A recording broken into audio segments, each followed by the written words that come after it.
Chapter 4. A Fairy's Duty. Circe found Nanny and the fairy godmother sitting down to a pot of tea in the beautiful sunlit morning room. The large glass double doors were open to the garden, which was in full bloom. Nanny looked up from her conversation with her sister when Circe walked in. "Circe, did you speak to Snow? Has her mother tried contacting her?" "No, I don't think she can. I enchanted the house so no one could come in, even through the mirrors, except for me." Circe sat down and helped herself to the tea and cakes that sat there, untouched.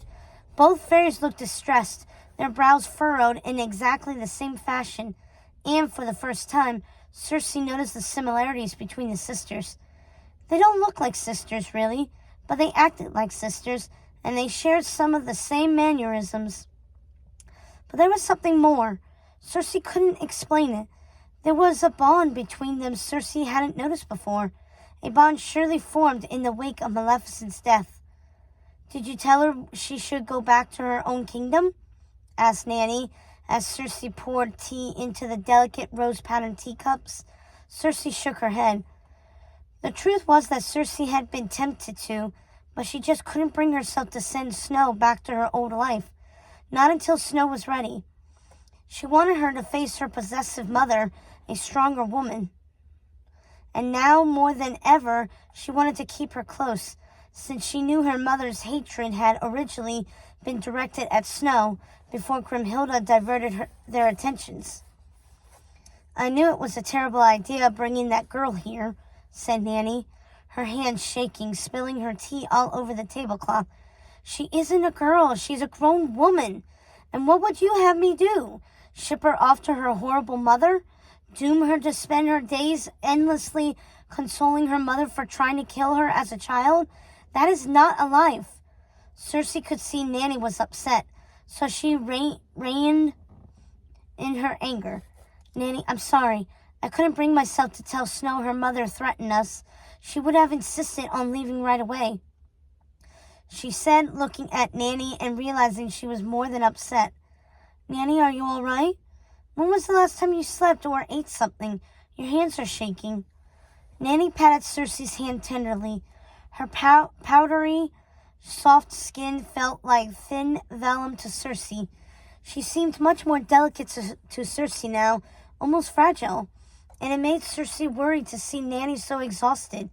She wanted to bundle her up right then and there, tuck her into a cozy bed, and surround her with soft pillows.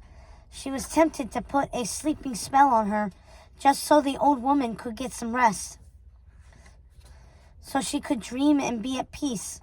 "The last thing I need is to be trapped in the land of dreams with your mother, Circe. The Queen Grimhilda will move heaven and earth to get her daughter back, and if your mothers do manage to bring Maleficent back, you need my help," said Nanny wearily. "What do you mean trapped with the odd sisters? Who said anything about sending you there?" The fairy godmother was beside herself. "No, dear, I'm sorry. I forget you can't read minds. Circe thinks I could do with an enchanted sleep." The fairy godmother yawned. "Well, I think we all could. What with dragons attacking the castle and the ghosts of Grimhilda threatening us, you know who we have to blame for this, don't you?" The fairy godmother gave Circe an apologetic smile and continued, "I'm sorry to say it, dear, but this is all your mother's fault. I dare say they won't ever be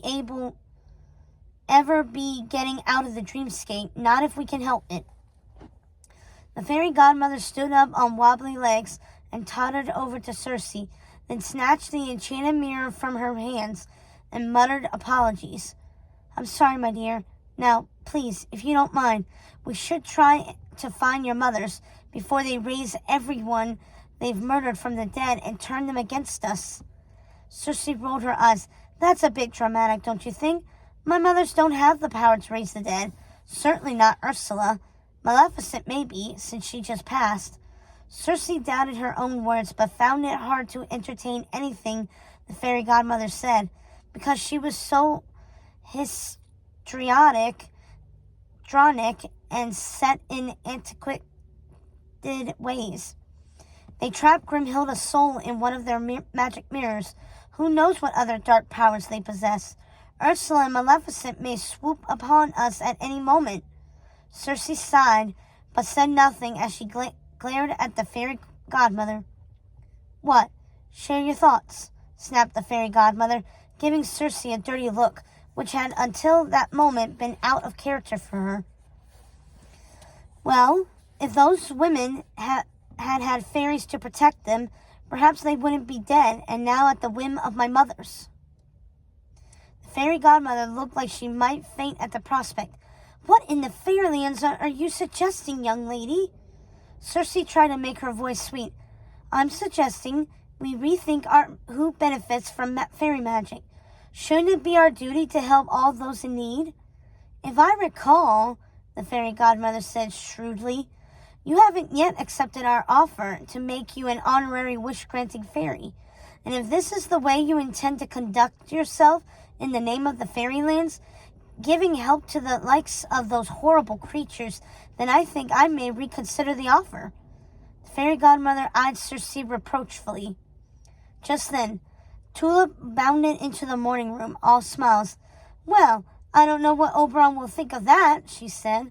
The fairy godmother flinched at Oberon's name, remembering his rebukes when he first arrived at Morningstar. Circe snickered, and then smiled at Tulip's outfit, taking delight in her suspicion that it likely scandalized the fairy godmother. And she was right. "What in the fairylands are you wearing, young lady?" Fairy godmother was shaking with disapproval, but Tulip just laughed it off. Circe tried not to laugh herself. "Oh, Circe, I am so happy to see you." The ladies kissed each other on the cheeks, laughing in their joy of reuniting, and at the fairy godmother's reaction, though it made them feel slightly guilty to do so. "Tulip, look at you. You've become quite the lady since I saw you last." Tulip looked radiantly happy. "I wouldn't say she looks like a lady at all," the fairy godmother huffed. "Wearing trousers? It's a scandal." Tulip just laughed again at the fairy godmother's fussing. "And what would you have me wear while romping with the tree lords? Oberon agrees it's very sensible." The fairy godmother wrinkled her nose at Tulip.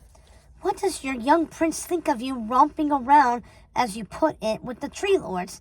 In trousers, no less. Shouldn't you be planning a wedding, my dear?" Tulip gave the fairy godmother one of her flashing smiles, which meant she was trying not to become impatient with the meddling old woman. "Well, if you really must know, my dear sweet Popinjay also thinks my outfit is very sensible, and I have no intention of marrying him or anyone. Who has time for wedding planning when I have so much work to do with Oberon, restoring the land after it was devastated in the battle? Seriously, fairy godmother, don't be so old-fashioned." Nanny smiled. "Well, don't let your mother hear you talking like that. I think she'd share my sister's opinion." "I know she would," snapped the fairy godmother.